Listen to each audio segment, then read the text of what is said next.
A brief background on our industry supporter. PowerTech is a company that designs and manufactures electric DC motors for a variety of clients.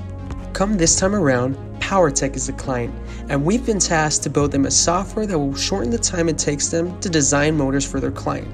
In order to do so, we asked PowerTech what they wanted the program to do. 1. They needed to be able to view/add existing designs that they had paper copies of, which would in turn allow them to have an organized record of each design for later use. 2. They wanted the program to use their industry standard formulas into the program so that they could just input values and have the program populate those into the specification sheet. 3. They wanted to be able to save, create PDFs, print, and show graphs on their specification sheets. First, a database was created. This database would serve as the library for the program to sift through and find the desired specification sheets PowerTech may come to need.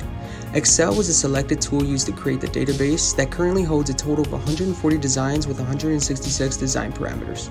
Now getting into our software, PowerTech Pro. This software is coded in Python and has a very easy to use graphical user interface. We'll get started with the login screen. As you can see here, the user will be able to log in or register as a new user. There are two types of users, one being a super user, which has the ability to view, edit, and create new designs, while the normal user only has the option to view. Once logged in, you will see the Home Hub, where the super user in this case will be able to choose one of three options. Let's say you want to view an existing design.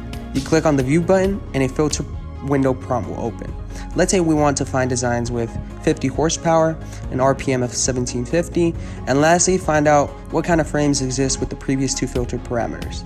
As you can see, we have two. Let's choose the first one.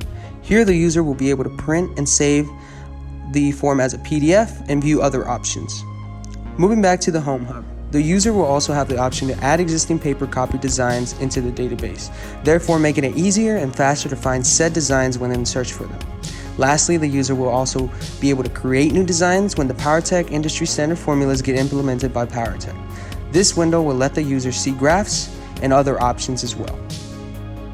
In conclusion, we successfully built PowerTech, a program satisfying their initial project requirements and making the design process much quicker, taking approximately 350 hours of work, a couple thousand lines of code, and a 5-man team to do it.